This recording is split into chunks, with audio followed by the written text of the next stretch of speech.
Welcome to this channel, bringing sunlight into mental health. I will start off by reading a few quotes regarding mental illness.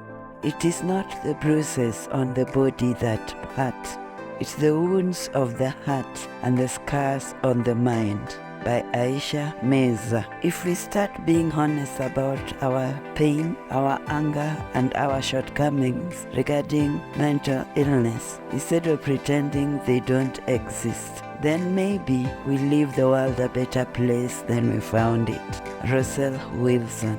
Underline, if we start being honest about our pain, our anger, and our shortcomings, instead of pretending they do not exist. Mental health problems don't define who you are. They're something you experience. You walk in the rain and feel the rain, but you are not the rain. Not mental health problems don't define you. This is by Matt Haig.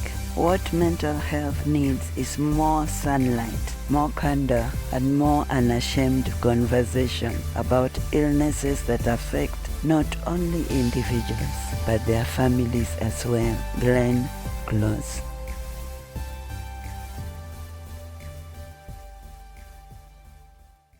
My name is Javan Uchiang from Mayan White. My name is Nerea. My name is John. It's basically a term that is used to name several diseases that affect someone's emotion and way of thinking. Mental health is a disease of the mind which can either be caused by internal issues or external issues. Mental health is the well-being of your emotions. How well can you control your emotions in different circumstances? Your well-being of your mind and your social well-being. How well can you socialize with others? My take on mental health is that I can say that other than describing it as absence of mental illnesses, I can describe it in 3 domains, just as my friend have said. Number 1, the social domain. Number 2, psychological. And number 3, emotional. Well-being of emotions. I mean, that is how well you can control your emotions under different circumstances. That is, in our daily life, different things happen. Yeah, those that we expect and the unexpected. In those circumstances where worst things happen, the things that we don't expect, how well can you handle such events emotionally? When we are talking about emotion, there is something that we call emotion intelligence. This is the situation or the ability to overcome diversities and emotional challenging situations in a safe and in a good manner. It basically changes the behavior and how they react to the people around them and things that happen in the community. So most of the time, a person who is mentally affected, or we can say a person who is mentally ill, most of the times he does not want to come around people. Basically, he isolates himself from a group of people because mostly he is afraid of being judged. Mental illness cannot be shown directly to a person's face or there is behaving. Maybe they might be hiding it behind the mask, showing people what they want to see, but behind him or her, there are some issues that he has not solved. When we are talking about the social domain, we are talking about how you interact with other people and how you relate to other people in the society. Maybe how can you fit well in a group? How can you communicate to other people in the society? Do you have problems living with people? That is much about the social well-being. When you are talking about the psychological, we can mention it as the overall. How is your state of mind? Do you have some mental illnesses with you? And maybe how much well can you cope with adversities, with psychological problems, and with other hardships in life?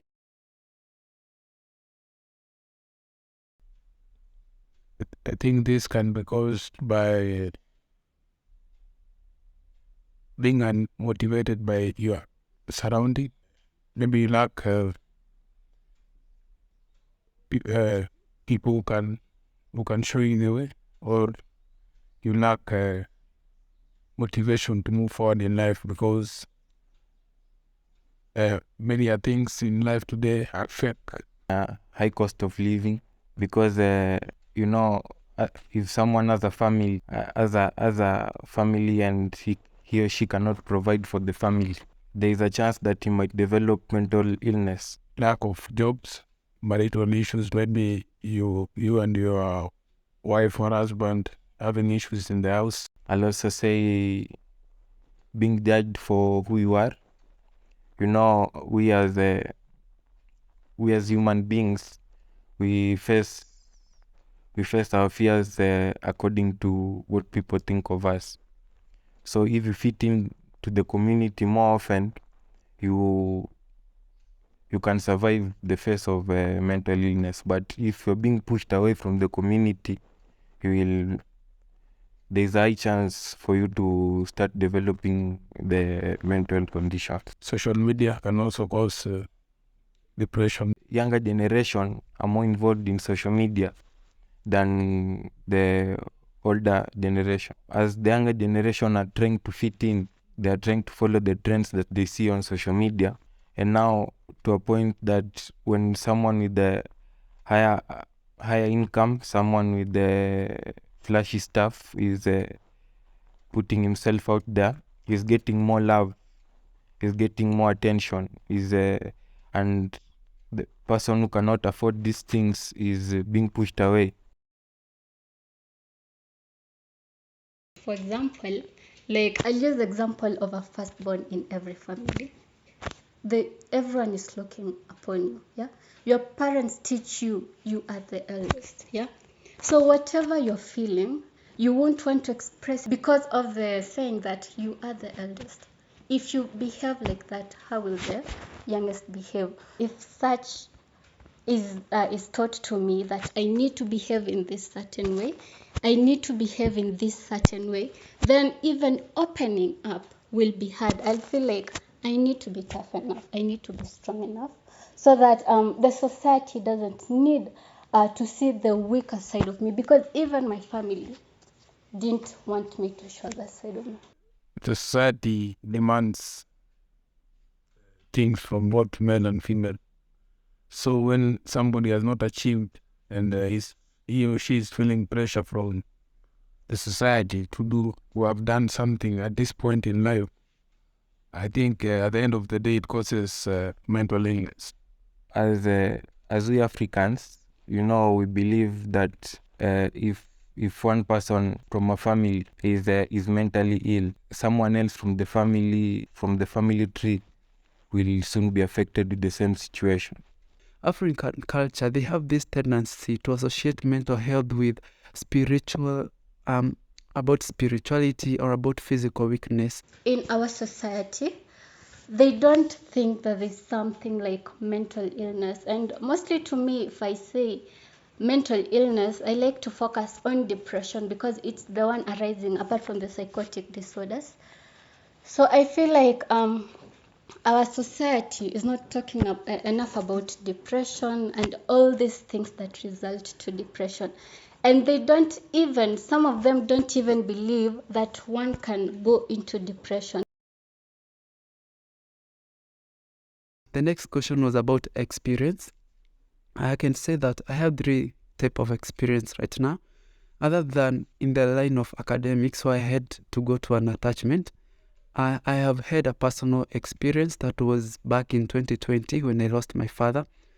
I can remember that by then I thought that not crying meant that I was strong. That if I don't cry, if I don't grieve, it will mean that people will see, yes, this is the man in the society.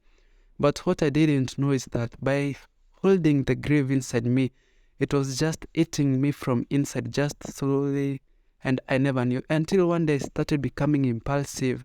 I didn't want to relate well with people. I was always in argument with other people. I was always in argument with my mother, with my friends, with my family. to an extent that it was in an alarming stage where they tried even to talk to me at a personal level.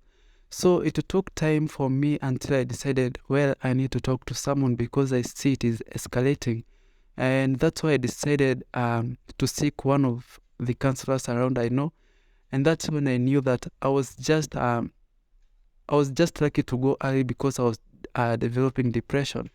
I was able to get out of it and I was able to heal completely.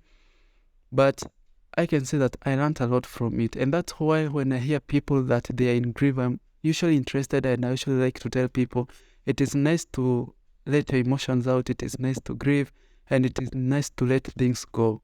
Yeah, personally, I've grown around a person who is affected mentally. I have a sister who is having one of the situations that are involved in mental health. Right now, I'm having a situation that I'm handling. My mother is having bipolar, as I can say. And its manifestation also occurred after my father's demise. And I can say that it was not easy at first, because when people don't understand about mental illness, they'll start saying this person is pretending, this person is just acting, this person is the way we say in Kiswahili, haya ni mambo ya kujiletea, hii ni mambo ya kujiingiza. So you'll find that maybe my siblings, my brothers, they don't understand what is going on. And what I can say, that is the same thing, or the same way they were viewing it before. They would say maybe she's pretending, or maybe it is about the religions, or maybe it is about the culture, or maybe about their own personal things. But what I can say, that much about disorders, it's not about your personal weakness or about spiritual matters. Because the wrong thing about us is that we demonize everything. And that is the wrong thing about us as Africans. We say that maybe the source of this alirogwa, the source of this enda kwa mchawi. But I can say that I wouldn't blame them, because we as African, we are underinformed about mental health. I think people should be more open on the issues that they're undergoing, and be free to talk about them, because at the end of the day, talking about a problem with or sharing a problem with someone will relieve you in one way or another. For me to open up to you, I need to know that you don't always expect me to be strong. I think the family can give space, that is by engaging you, like talking to you, allowing you to express yourself to them, however you're feeling, whatever you're feeling, without trying to show you that you need to be strong. Most people who have mental illnesses and mental disorders, they do not agree, or they do not accept that they have a problem. Most of the time, they usually insist like, no, I'm just okay. These people are seeing me in a negative way. But, having a mental health, other people will see it first. Because when you see someone is deviating from something that we can deem normal, that is when you know that something is not working, something is not well. It is not easy for those people who have been struggling with this kind of mental illnesses, because having to handle such a person, it will need utmost understanding. Otherwise, you'll give up, and maybe you'll just say, no, let me just deal with my own stuff. The only way to overcome it is by figuring yourself personally as a person.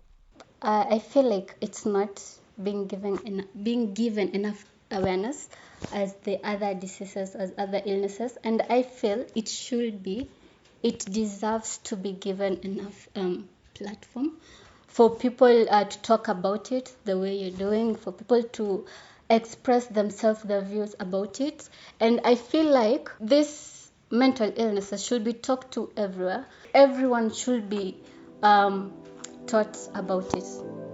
What mental health needs is more sunlight, and therefore, this new channel bringing sunlight into mental health. Although mental health is common amongst us, there's still a lot of stigma that surrounds mental health illness. People avoid seeking treatment due to concerns about being treated differently, being stigmatized. Many people are sick, but they probably do not even know they are sick. This channel, Bringing Sunlight to Mental Illness, seeks to demystify all this. We seek to bring into light what has hitherto been kept in darkness. We will be seeking general views, professional views, and real-life experiences. We seek to be a forum where you will feel free to speak about your feelings openly and be heard. We will seek to partner with professionals in various areas and seek help